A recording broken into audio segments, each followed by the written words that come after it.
आज आप पढ़ेंगे आरसीसी में अभिलाख सामर्थ्य।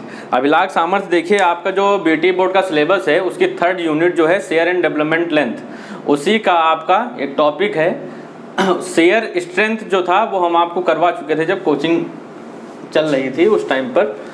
उसके आगे का देखिए अभिलाख सामर्थ्य है। तो अभिलाख सामर्थ्य जो है आपका, इसकी थ्योरी बहुत रेयर केस में पूछी जाएगी एग्जाम में। इसका जो न्यूमेरिकल पोर्शन है वो आपका उसमें आता है, डिजाइन जब करेंगे तो उसमें इसका यूज आएगा, तो इसलिए इसका जानना भी जरूरी है और कंपटीशन के दृष्टि से भी इसका जरूरी है जानना। देखिए अभिलाख सामर्थ्य क्या होती है। अभिलाख का मतलब होता है बॉन्ड। जो आरसीसी स्ट्रक्चर होते हैं उसमें 2 अवयव मुख्य रूप से होते हैं, एक तो कंक्रीट और दूसरा हमारा स्टील की जो बार हम डालते हैं। तो स्टील बार और कंक्रीट, मान लीजिए कंक्रीट और ये स्टील बार, इसको इसमें जकड़े हुए हैं हम। ये जो जकड़ है मतलब पकड़, ये कितनी अच्छी है, कितना अच्छा बॉन्ड है, उसी को हम कहते हैं बॉन्ड स्ट्रेंथ। देखिए बॉन्ड स्ट्रेंथ जो होती है ये हमारी कई कारकों पर डिपेंड करेगी। जैसे अब इसमें मान लीजिए कि ये हमारा ये बार है और ये हमारी कंक्रीट है। अब इसको हम खींचें, ये निकल जाए तो ये बॉन्ड बहुत कमज़ोर है, और इसमें हम पकड़ के खींचे और ये ना निकले तो हमारा बॉन्ड बहुत अच्छा है। तो इसलिए बॉन्ड आरसीसी स्ट्रक्चर के लिए काफ़ी हद तक मायने रखता है, इसीलिए डिजाइन में ये एक अहम पद है आपका। देखिए इसमें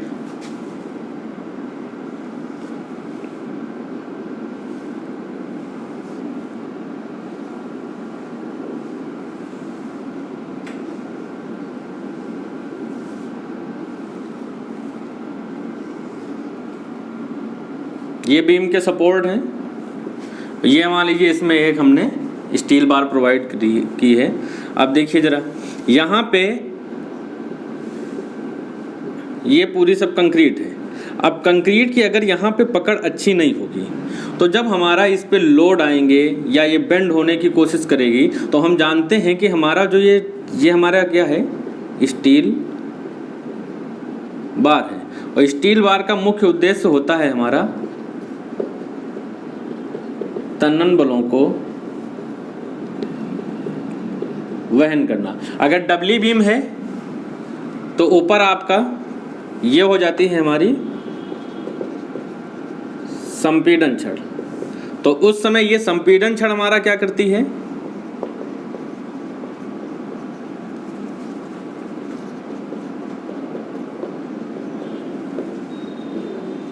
संपीड़न भारों को वहन करना, ये काम होता है संपीड़न छड़ का। और जो तनन छड़ होती है ये हमारी स्टील बार जो नीचे पड़ी होती हैं, इसको आप तनन छड़ लिख लीजिए, क्योंकि स्टील दोनों ही होती हैं, तनन छड़ें।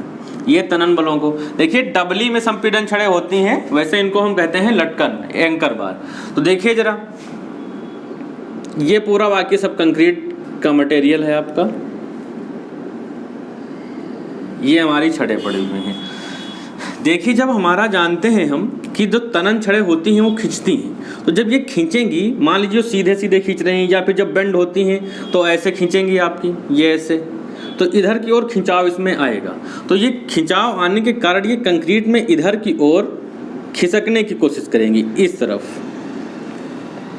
तो खिसकने से रोकने के लिए आपका अभिलाख अच्छा होना चाहिए। अगर आपकी पकड़ यहाँ पे अच्छी नहीं है तो ये खिसक सकता है, जो कि हमारे लिए ठीक नहीं होगा। और ऊपर जो ये संपीड़न छड़ पड़ी हुई है, संपीड़न में फिर क्या, संपीड़न तो खींचती है नहीं, लेकिन संपीड़न क्या होता है, ये कंप्रेस करती है इधर की ओर। तो कंप्रेस करेगी अगर, तो यहाँ की कंक्रीट क्या होगी, दब जाएगी। अगर पकड़ अच्छी होगी तो यथा स्थित में ही इसको बनाए रखेगी, वरना अगर इसके अंदर ये खिसक गई तो चाहे वो तनन में खिसके और चाहे संपीड़न में खिसके। इसका मतलब ये हुआ कि अभिलाख वहाँ का कमजोर था, वो चाहे संपीड़न में अभिलाख कमजोर हो चाहे तनन में। कहने का मतलब लास्ट में ये हम कह सकते हैं पूरे रिजल्ट के साथ में कि कंक्रीट में छड़ों का खिसकना मान्य नहीं है, इसलिए अभिलाख आपका उच्च होना चाहिए, अभिलाख आपका अच्छे से अच्छा होना चाहिए। अच्छे अभिलाख के लिए कुछ उपाय सुझाए गए हैं, उन उपायों को हम ध्यान में रखते हुए ही डिजाइन करते हैं, और उन उपायों के आधार पर ही जब हम संरचना को बना रहे होते हैं, जब स्ट्रक्चर को बना रहे होते हैं, तो उस समय भी कुछ प्रैक्टिकली उपाय हैं, उनको भी ध्यान दिया जाता है।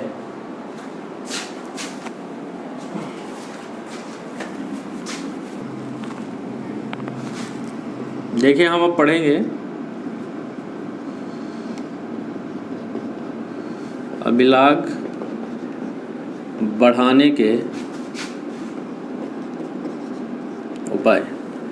क्या सावधानियां रखनी चाहिए या फिर क्या पहले से हमको ध्यान रखना होता है।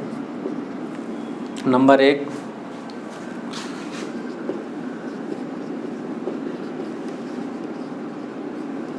उच्च सामर्थ्य की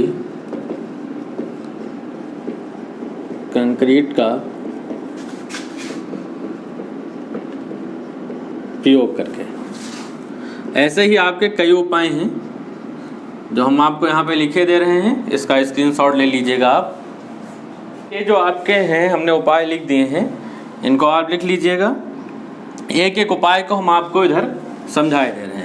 देखिए पहला आपका जो उपाय है वो कहा गया है कि उच्च सामर्थ्य की कंक्रीट का प्रयोग करके। तो सीधी सी बात है कि उच्च सामर्थ्य की कंक्रीट, जब सामर्थ्य ही उच्च है तो अभिलाग तो उच्च हो ही जाएगा। जैसे मान लीजिए कि ये हमारी बीम है, ये हमारी छड़ें हो गई। डबली बीम उदाहरण के रूप में मान लेते हैं कि ये कंप्रेशन बार हो गई और ये हमारी टेंशन बार हो गई, तनन छड़ और संपीड़न छड़। अब देखिए यहाँ पे जो तनन आएगा, यहाँ पे कंप्रेशन आएगा। देखिए जो यहाँ पे जो खिंचाव होगा हमारा और यहाँ पे जब ये दबेगा तो इसमें परिवर्तन होंगे। जब परिवर्तन होंगे तो प्रतिरोधी बल मतलब प्रतिबल भी उपजते हैं। तो जितने ज़्यादा प्रतिबल यहाँ की कंक्रीट झेल ले जाएगी उतना ही हमारा अभिलाग अच्छा होगा। तो अगर उच्च सामर्थ्य की कंक्रीट है तो वहाँ पे इस क्षेत्र में उपजने वाले प्रतिबलों को वो अच्छे से झेल सकती है। फिर से एक बार समझिएगा, ये जो हमारी छड़ें पड़ी हुई हैं ये तनन की छड़ है और ये हमारी संपीड़न की, क्योंकि ये कंप्रेशन ये हमारी होती है। यहाँ पे प्रतिबल का मान होता है 0, इसको हम कहते हैं न्यूट्रल एक्सिस।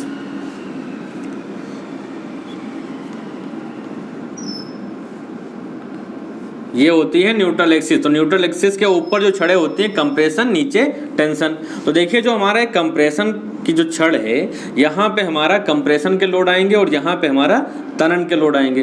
तो जब खिंचाव होगा हमारा इस छड़ का, इस खिंचाव के विरोध करने के लिए यहाँ पे हमारे प्रतिबल उपजते हैं और यहाँ पे कंप्रेशन के कारण प्रतिबल उपजते हैं। तो जो प्रतिबल होते हैं उन प्रतिबलों को झेलने के लिए जो यहाँ पे कंक्रीट है, अगर वह कंक्रीट हमारी उच्च सामर्थ्य की होगी तो अधिक से अधिक प्रतिबलों को सहन कर ले जाएगी। तो अधिक से अधिक सहन करना उच्च सामर्थ्य की कंक्रीट ही कर पाएगी। तो ये हो गया आपका पहला। छड़ों के सिरों पर हुक बनाकर देखिए कैसे।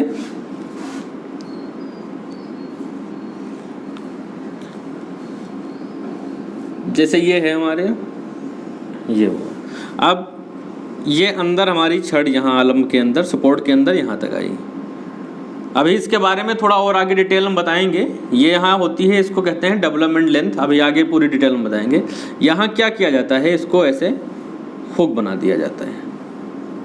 हुक बनाने से ये होता है कि अब अगर इधर की ओर खिंचाव आएगा तो पहले आपका अगर ऐसे थी तो खींचने की संभावना ज़्यादा होती है, और जब अगर ऐसे हुक बन जाएगा तो आप सीधी सी बात समझ सकते हैं कि यहाँ पे आपकी कंक्रीट जो है वो इस हुक में फंस जाएगी खींचते वक्त। तो इसलिए आपका क्या हुआ कि छड़ों के सिरों पे हुक बनाकर भी अभिलाग को बढ़ाया जा सकता है। कम व्यास की छड़ों का प्रयोग करके। देखिए कम व्यास की छड़ों का प्रयोग करने से मतलब हमारा यहाँ पे ये नहीं है कि आप छड़ें कम कर दें, यहाँ पे कम व्यास करना है आपको। जैसे मान लीजिए इसके आगे के जो चैप्टर पढ़े हैं आप AST बहुत अच्छे से जानते हैं। आपके पास AST की मात्रा है 1000 mm²। तो आप यहाँ पे छड़ों की संख्या मान लीजिए n बराबर लेते हैं 5 और मान रहे हैं सब, ये एक्चुअल डाटा नहीं हो सकता है। n बराबर 5 है और फाई मान लीजिए इस कंडीशन में हमारी थी 20 mm फाई है हमारा। अभी यहीं पे हम कम व्यास कर देंगे, अगर व्यास का मान कम कर दें, मतलब मान लीजिए कर दिया हमने 16 mm, तो हमारा n बढ़ जाएगा, मान लीजिए हो गया 7। लेकिन AST हमारा स्थिर ही होना चाहिए, क्षेत्रफल उतना ही हो। व्यास कम कर देंगे छड़ों की संख्या बढ़ जाएगी, व्यास अधिक करेंगे छड़ों की संख्या घट जाएगी। तो इसलिए व्यास का कम करने से मतलब यहाँ पे यह नहीं है कि आपका जो टोटल तनन क्षेत्रफल, टोटल जो आपका टोटल हमारा क्षेत्रफल जरूरी है उसमें हम कोई कमी नहीं कर सकते हैं। तो इसका हम क्या करते हैं कि इसका कम व्यास करने से हमारा फायदा ये रहता है, जैसे ये आपका एक पॉइंट है हमारा छड़ों को बंडल के रूप में। ये पॉइंट एक ही चीज बात है लगभग। देखिए क्या होता है कि जैसे ये हमारी मान लीजिए कि छड़ है, इसके चारों ओर कंक्रीट होती है, ये चारों ओर इसके ऊपर, इसे यही मान लीजिए कि इसके चारों ओर कंक्रीट होती है।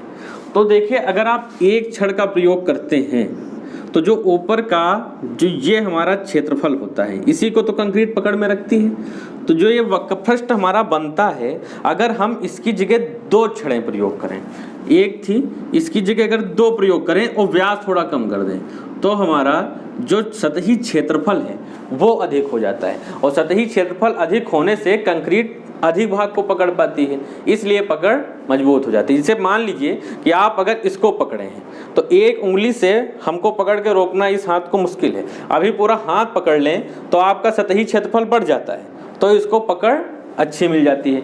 इसलिए हम कम व्यास की छड़ें प्रयोग करके सतही क्षेत्रफल बढ़ा देते हैं, जिससे हमारा अभिलाख अच्छा हो जाता है। फिर विरूपित छड़ों का प्रयोग करके या उभरी सतहों वाली, तो ये देखिए क्या है, जैसे कुछ आती हैं प्लेन छड़ें, बिल्कुल प्लेन ऐसे होती हैं जिनके सतह पर कुछ भी आपको नहीं मिलेगा, वैसे वो छड़ें बहुत कम प्रयोग की जाती हैं। और आपकी कुछ छड़ें ऐसी होती हैं, आप लोगों ने देखा होगा, इस पर आपका ये ऐसे ऐसे बने रहते हैं, लाइनिंग्स खींची रहती हैं, उसी में कंपनी का नाम TMT RHL जो भी होता है वो भी सब पड़ा रहता है। देखिए क्या होता है इससे, अगर इसका हम वो देखें सामने से, तो जो उभरी हुई सतह हैं, ऐसे समझ लीजिए, जैसे मान लीजिए कि ये जो ऐसे बने होते हैं, ये मान लीजिए ऐसे इस पे लाइनिंग्स बना दी गई, तो क्या होता है कि जैसे ये है हमारा, अब कंक्रीट जब इसके चारों तरफ भरेंगे हम, तो देखिए यहाँ इतने भाग में कंक्रीट आपकी फंस जाती है। फिर आगे ऐसे ही आपका ये होगा,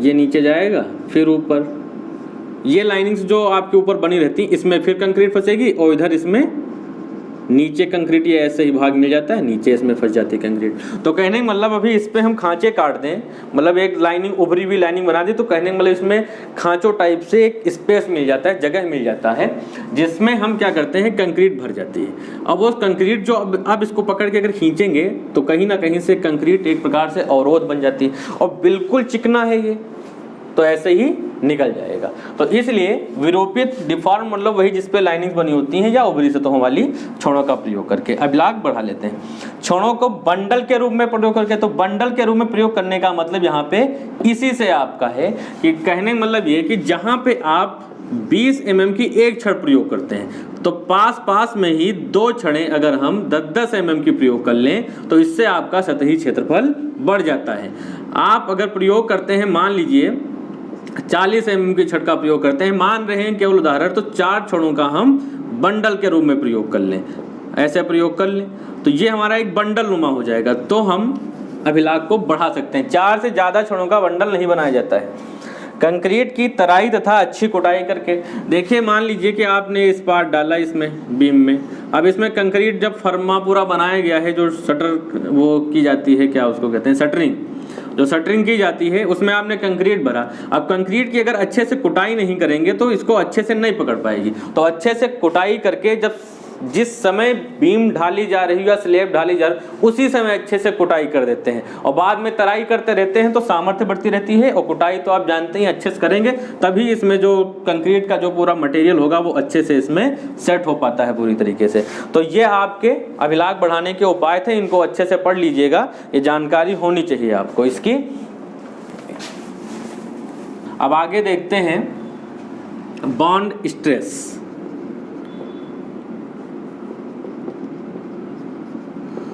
बॉन्ड स्ट्रेस मतलब आपका वही अभिलाख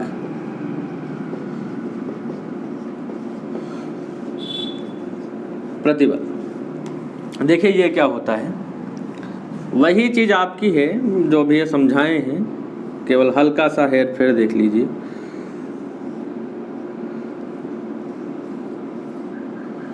जैसे ये मान लीजिए हमारी इसमें छड़ पड़ी हुई है, अब यहाँ पे जो कंक्रीट होगी हमारी, ये सपोर्ट हो गया, ये इसमें कंक्रीट है, जो ये हमारी कंक्रीट यहाँ पे है, यहाँ से यहाँ तक इसको स्पर्श कर रही है। ये हमारी इसकी संपर्क सतह, चारों तरफ पूरा स्पर्श करती है, चारों तरफ पूरी छड़ को। तो देखिए क्या होता है जब इसमें खिंचाव आता है, इधर की ओर तनन छड़ हमारी खींचती है, छड़ में इधर की ओर तनन होता है। तो क्या होता है, इधर की ओर जब छड़ खींचेगी तो इधर की ओर कुछ प्रतिरोधी बल उपजते हैं।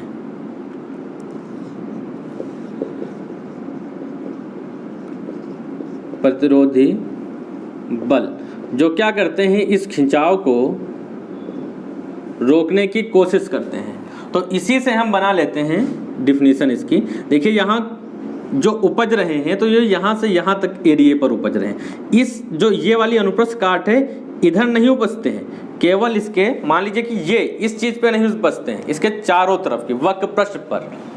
तो आपका इतने क्षेत्रफल पर जो प्रतिरोधी बल उपजता है उसको हम प्रतिबल में अगर कन्वर्ट करें तो हम क्या कह सकते हैं कि ये टोटल क्षेत्रफल पर इतना बल उपजा है। तो हम यहाँ पे प्रतिबल के डिफिनेशन के अनुसार क्या कहेंगे कि एकांक क्षेत्रफल पर जो हमारा प्रतिरोधी बल उपजता है, जो प्रतिरोधी बल उपजता है उसको हम क्या कहते हैं, बॉन्ड स्ट्रेस। ठीक, तो इसकी हम डिफिनेशन आपकी लिखे दे रहे हैं। ये जो प्रतिरोधी बल होता है यही हमारा छड़ के खिंचाव को रोकने का, छड़ के खिंचाव को रोकने का काम करता है, मतलब बॉन्ड को बढ़ाने का काम करता है, अच्छा बॉन्ड देता है। तो इसकी हम डिफिनेशन लिखे दे रहे हैं।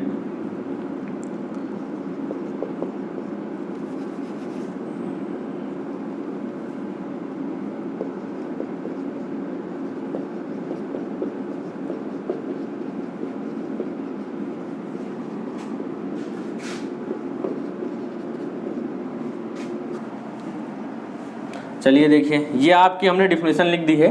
अभिलाग प्रतिबल छड़ तथा कंक्रीट के संपर्क क्षेत्रफल के एकांक क्षेत्रफल पे। देखिए जितना क्षेत्रफल इस होगा वो टोटल संपर्क क्षेत्रफल होगा, लेकिन टोटल पे बात नहीं करते हैं, एकांक क्षेत्रफल की बात करेंगे। एक टोटल के एकांक क्षेत्रफल पर उपजने वाला प्रतिरोधी बल है जो छड़ को कंक्रीट के अंदर से फिसलने का विरोध करता है। इसे टाउ बीडी से व्यक्त करते हैं, मात्रक ये होता है। देखिए यहाँ पे मात्रक से समझिएगा, एकांक क्षेत्रफल मतलब 1 mm² पर, मान लीजिए कि उदाहरण के तौर पे लिखा है कि उदाहरण दे रहे हैं, मान तो बहुत कम होते हैं इसके अभिलाग के, 5 न्यूटन प्रति mm²। तो यहाँ पे ये हुआ कि 1 mm² के क्षेत्रफल पर, 1 mm² पर 5 न्यूटन का बल आ रहा है। तो हमने यही लिखा है कि एकांक क्षेत्रफल पर उपजने वाला प्रतिरोधी बल, मतलब एकांक क्षेत्रफल पर यह प्रतिरोधी बल हो गया जो आपका विरोध करे, उससे हम क्या कहते हैं, अभिलाग प्रतिबल कहते हैं। इस चीज को पढ़ लीजिएगा अच्छे से, अभिलाग प्रतिबल।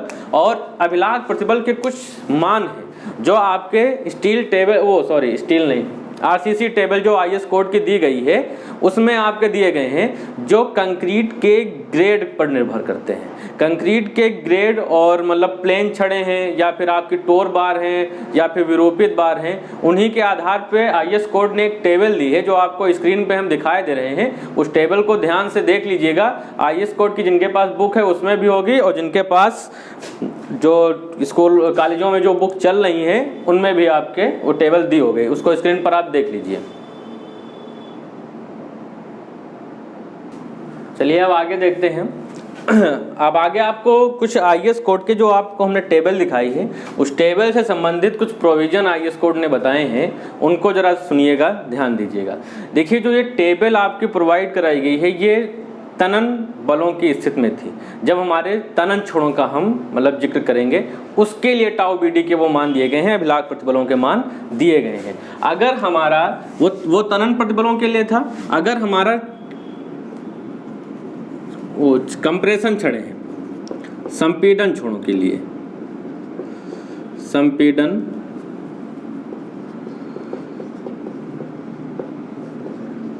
छड़ों के लिए जो टेबल में मान दिए गए हैं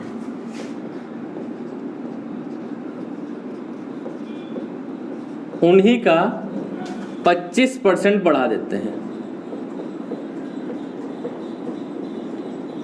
कहने का मतलब ये, जब आप संपीड़न क्षणों का जिक्र करेंगे तो उस कंडीशन में जो टाउ बीडी का मान होगा, वो जो टाउ बीडी की टेबल दी है वो तनन के लिए दी थी। हम जब संपीड़न क्षणों की बात करें तो टाउ बीडी का मान उन्हीं मानों को, जो तनन वाले मान है, उन्हीं का 25% बढ़ा दिया जाता है। दूसरा प्रोविजन ये आपका दिया गया,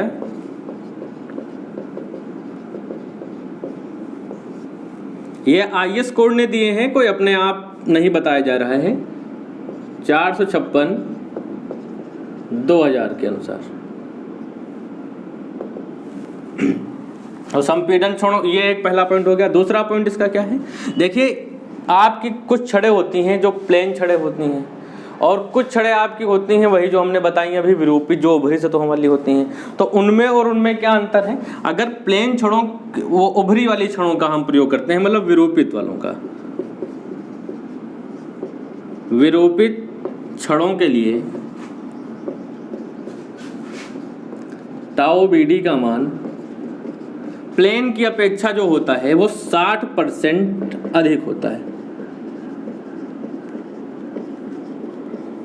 अब सोच लीजिए कि अगर प्लेन डालेंगे तो अभिलाख कितना कम होगा, 60% बढ़ाया जा सकता है अभिलाख विरूपित क्षणों का प्रयोग करके।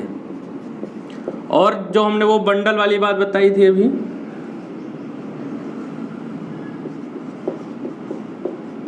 बंडल नुमा प्रयोग करने पर टाउ बीडी के मान में क्या फर्क पड़ता है, चाहे वो तनन हो और चाहे फिर आपका संपीड़न के लिए हो।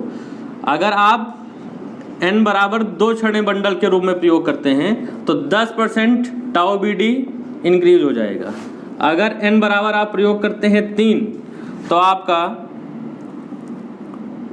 20%, और अगर आप n बराबर प्रयोग करते हैं 4 तो 33%। ये कोई अपने पास से नहीं बताया जा रहा है, ये आपका IS कोड 456/2000 में ये पूरे नियम दिए गए हैं। तो ये 3 पॉइंट खास करके ध्यान दीजिएगा, ये तीनों आपके लिए बहुत ही इम्पोर्टेंट हैं। ये कंपटीशन के लहजे से भी और वैसे भी आपकी जानकारी होनी चाहिए, आप सिविल इंजीनियर।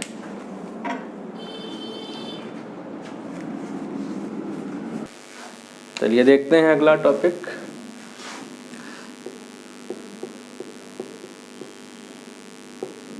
डेवलपमेंट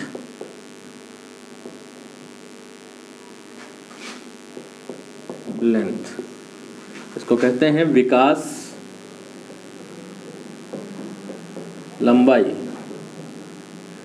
LD से इसको लिखा जाता है। इसके भी IS कोड ने एक SRD उपलब्ध कराई है, लेकिन इसको पहले समझ लीजिए कि आखिर होता क्या है डेवलपमेंट लेंथ। देखिए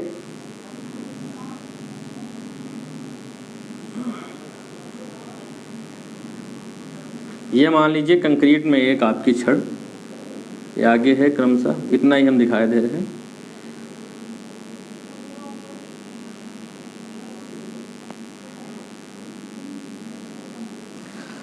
देखिए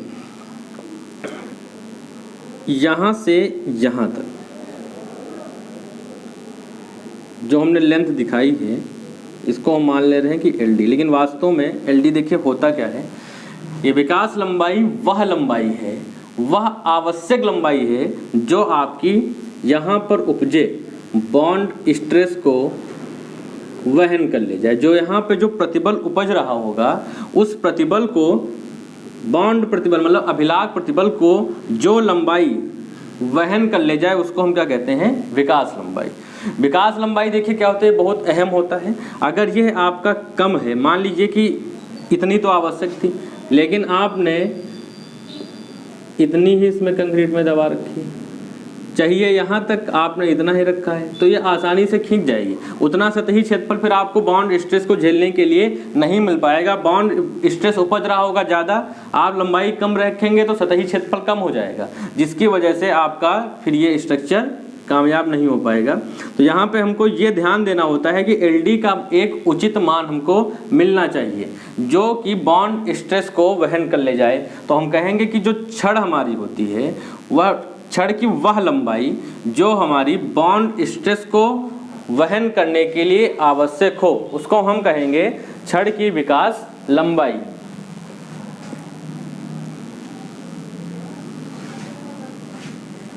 इसकी डिफिनेशन लिखे दे रहे हैं।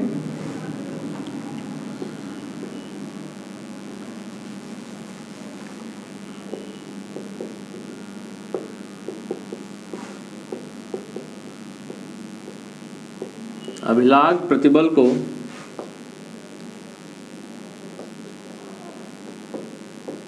सहन करने के लिए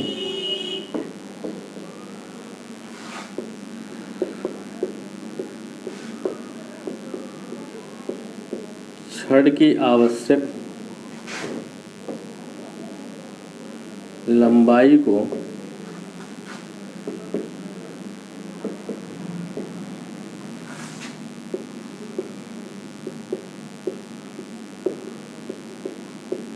विकास लंबाई कहते हैं। एलडी में इसको लिखेंगे, एलडी से व्यक्त करते हैं इसको।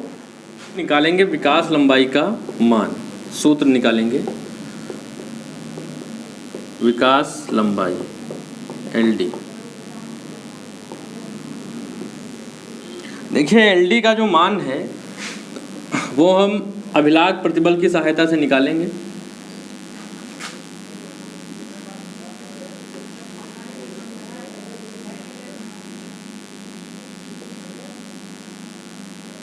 मान लीजिए इस छड़ का डाया मतलब व्यास फाई है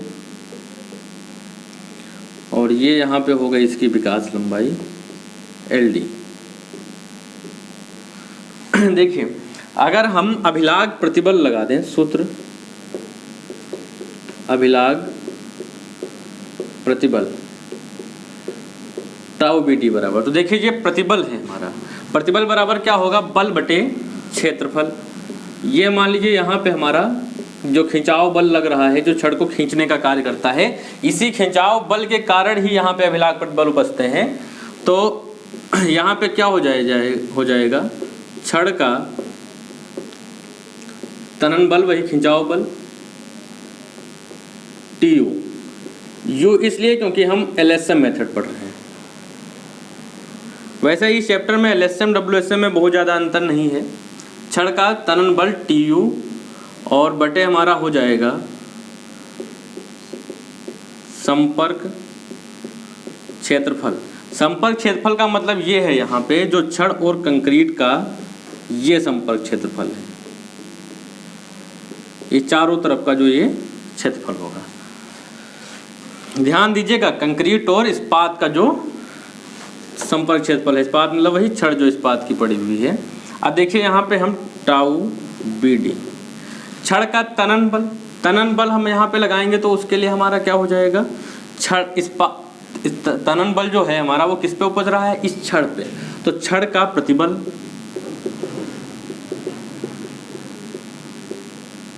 छड़ का प्रतिबल छड़ क्या इसको आप कह लीजिए इस्पात का प्रतिबल, क्योंकि इस्पात की छड़ है।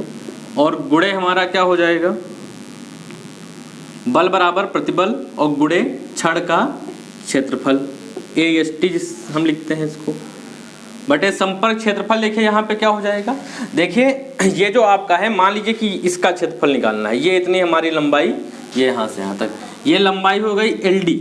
देखिए हम क्या बताएं, इससे संपर्क क्षेत्रफल का कोई मतलब नहीं, केवल इससे पकड़ ऐसे बनाए हुए है, इस चीज से नहीं मतलब है। ये मुट्ठी पकड़ इस वाले एरिया पे बनाए रखती है, इससे मतलब है। तो ये एक प्रकार से बेलन का वक्रपृष्ठ बन जाता है।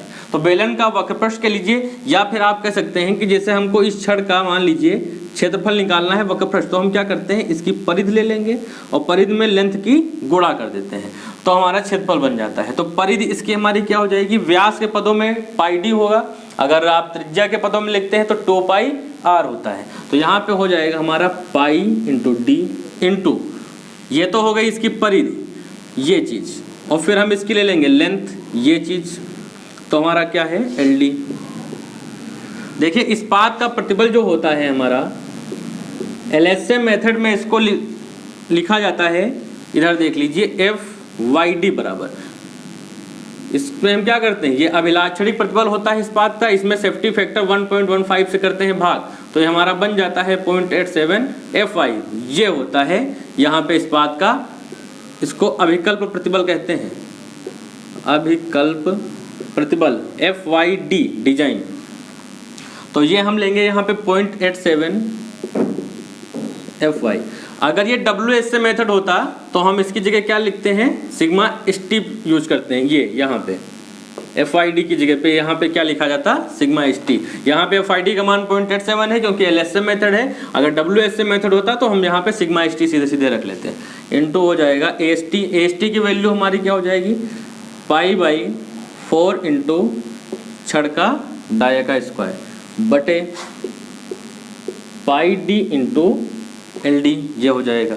अब यहाँ से हमको LD का मान निकालना है, तो देखिए पाई से पाई कट जाएगा, ओ डी नहीं सॉरी, ये फाई, हमने डाया इसका फाई माना था, और फाई से एक ये इसका फाई कट जाएगा, इसको काट देंगे। तो यहाँ पे हमारा क्या बचेगा, टाउ BD बराबर, या सीधे LD बराबर कर लेते हैं, LD बराबर ये 4 नीचे आ जाएगा, ऊपर तो हमारा रहेगा 0.87 FY इंटू पाई तो हो चुका है, इसका काम खत्म, इंटू फाई बटे हो जाएगा हमारा, ये भी इसका काम खत्म, टाउ BD नीचे आ जाएगा यहाँ पे, और 4 नीचे होगा, 4 टाउ BD, ये हो जाएगा। इसको इधर लिखे दे रहे हैं अगर स्पष्ट ना दिख रहा हो, LD बराबर 0.87 FY इंटू 5 बटे बन जाएगा 4 टाउ BD।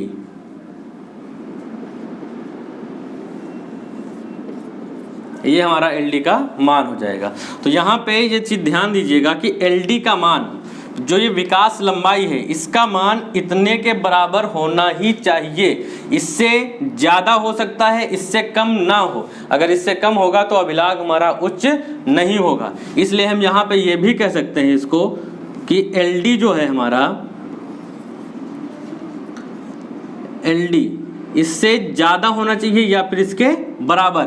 LD का मान इससे कम नहीं होना चाहिए। वैसे भी LD के लिए आपको एक टेबल IS कोड ने सुझाई है, जो आपको टेबल हम स्क्रीन पर दिए दे रहे हैं, उस टेबल को आप देख लीजिए। अब देखिए इसके बाद हमने जो LD का सूत्र निकाला है वो क्या है, LD बराबर 0.87 FY इंटू 5 बटे 4 टाउ BD। देखिए ये जो होता है हमारा, हमने ये निकाला है LSM मेथड के लिए, ठीक। अगर यहाँ पे हम WSM, केवल इतना ही अंतर है WSM और LSM में, बाकी डिफिनीशन वही अभी तक जितना पढ़ाए हैं, सब चीज़ का मतलब वही रहता है, केवल आपका प्रतिबल बदल जाता है। हमने क्या बताया कि यहाँ LSM मेथड में प्रतिबल जो होता है 0.87 FY होता है, और WSM में इसको हम लिखते हैं सिग्मा ST से। सिग्मा ST का मान हम कैसे निकालते हैं, वैसे डायरेक्ट भी याद रख लेते हैं, और वैसे इसको नॉर्मल निकालता है FY बटे सेफ्टी फैक्टर, जो आपका 1.78 लिया जाता है। LSM में यही हमारा सेफ्टी फैक्टर 1.15 होता है, इतना अंतर है। तो ये सिग्मा ST हो जाएगा 5 बटे 4 टाउ BD। ये हमारा WSM के लिए। देखिए ये जो दोनों सूत्र निकल के आए हैं, ये दोनों सूत्र हमारे तनन की स्थिति के लिए आए, क्योंकि हमने यहाँ पे क्या प्रयोग किया था, तनन बल का प्रयोग किया था, खिंचाव बल की सहायता से इसको हम निकाला है। ये हमारे दोनों सूत्र होते हैं तनन क्षणों के लिए। अगर विकास लंबाई संपीड़न में बात की जाए तो कुछ नहीं करना है आपको, जहाँ पे 4 है इसमें और इसमें, ये दोनों हमारे यहाँ पे बस हमको 5 कर देना है। किस कंडीशन में, जब हमारी संपीड़न छड़े हो, तब विकास लंबाई इसके हिसाब से निकालेंगे।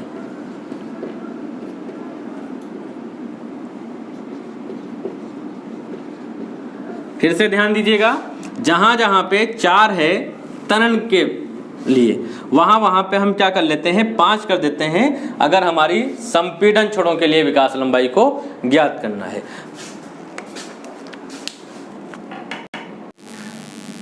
प्रबलन छड़ों के लिए स्तरण एंकरेज बहुत ही इम्पोर्टेंट चीज़ है आपका।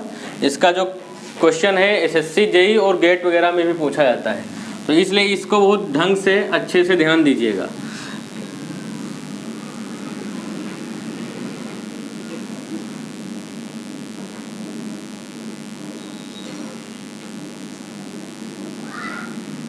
जैसे ये मान लीजिए ये यहाँ से यहाँ तक हमारी है विकास लंबाई LD। देखिए एंकरेज की आवश्यकता कब पड़ती है? देखिए एंकरेज की आवश्यकता तब है जब आपका LD का मान ऐसा हो कि आपके पास इस सिरे पर कंक्रीट उपलब्ध ना हो। कहने का मतलब ये है कि आपका इतने की जगह पर विकास लंबाई हमको इतनी देनी है और कंक्रीट हमारे पास केवल यहीं तक मौजूद है, ये यहाँ तक ही।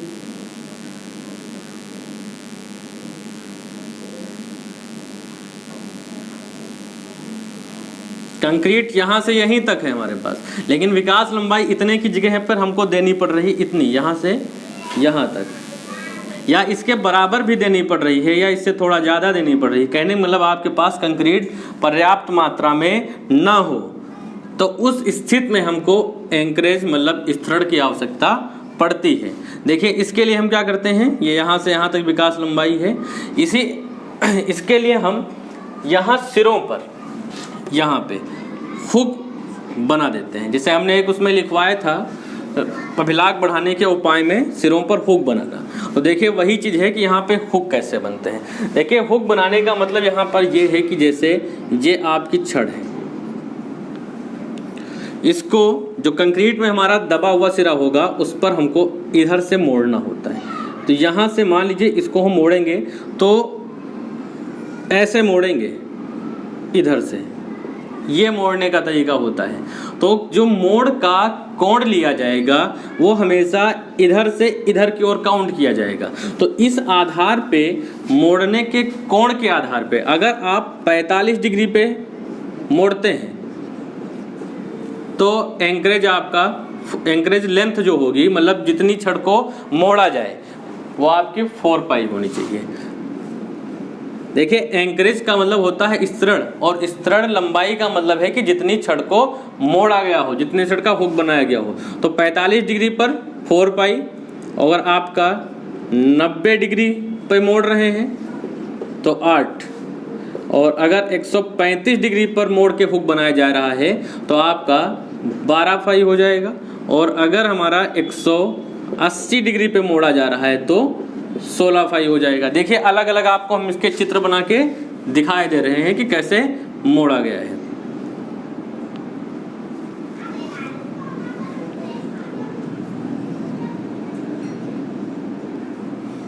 जैसे ये है,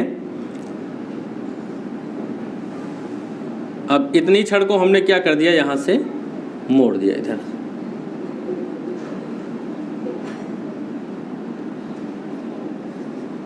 ये तो हमने इधर से हमने बताया हमेशा इधर से मोड़ेंगे, तो ये कोण हमारा यहाँ कितना हो गया 45 डिग्री। तो जो हमारी यहाँ पे एंकरेज लेंथ होगी वो हो जाएगी हमारी 4 पाई। ये हो गई एंकरेज लेंथ। 90 डिग्री पे जब हम मोड़ते हैं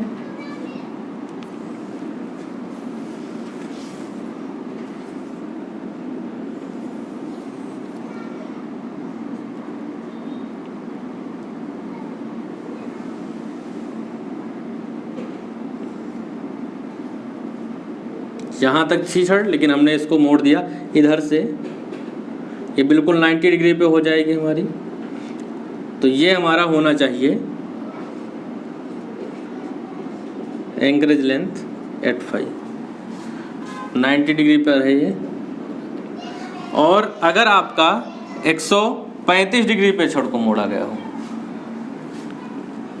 यहाँ पे बनाए दे रहे हैं 135 वाला,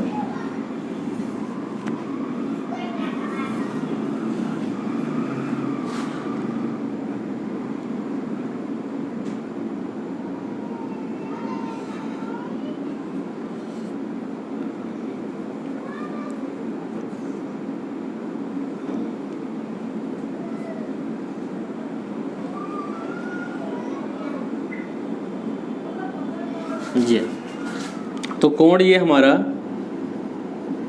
जो मोड़ का कोण होगा वो यहाँ से यहाँ तक का 135 डिग्री होगा, और जो यहाँ से यहाँ तक पूरी हमारी लेंथ होनी चाहिए वो कितनी होनी चाहिए, 12 फाई होनी चाहिए। और फिर आता है 180 पे।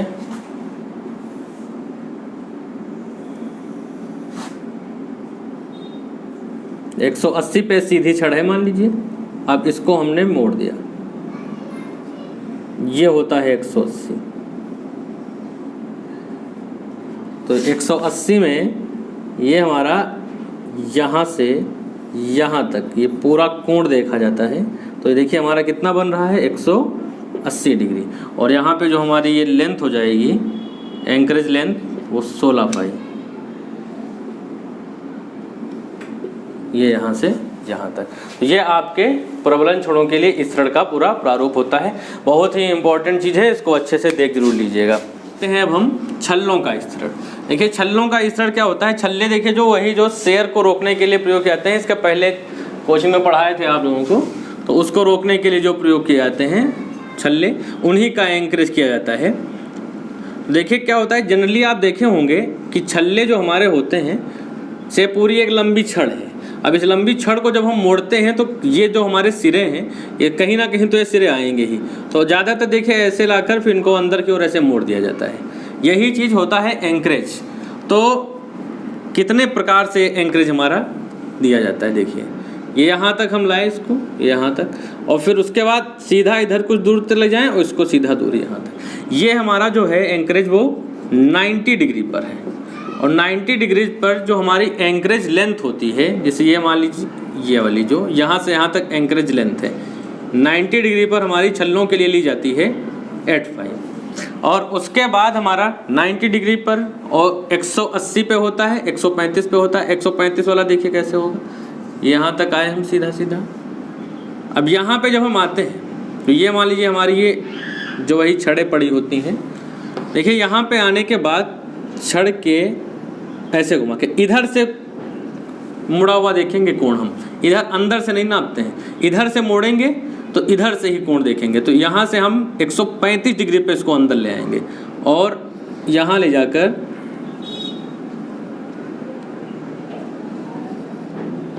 ये इसको 135 डिग्री पे इधर अंदर की ओर कर देंगे। तो ये हमारा 135 डिग्री पे एंकरेज है। और इस कंडीशन में जो हमारी एंकरेज लेंथ होती है वो हमारी ली जाती है 6 90 135 फिर 180 पे देख लीजिए।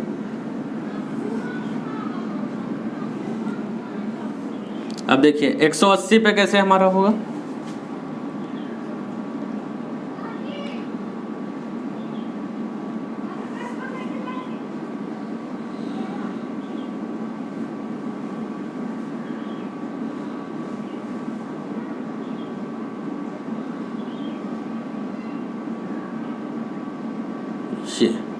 जब इधर वाली छड़ को लाके इधर 180 पे मोड़ दिया जाए और इधर वाला लाके इधर, तो यहाँ से यहाँ तक जो घुमाव का कोण हमारा देखिए बन रहा है वो कितना बन रहा है, 180 डिग्री पे बन रहा है। ये बीच में हमारी छड़ होती है। तो यहाँ पे क्या हो जाएगा,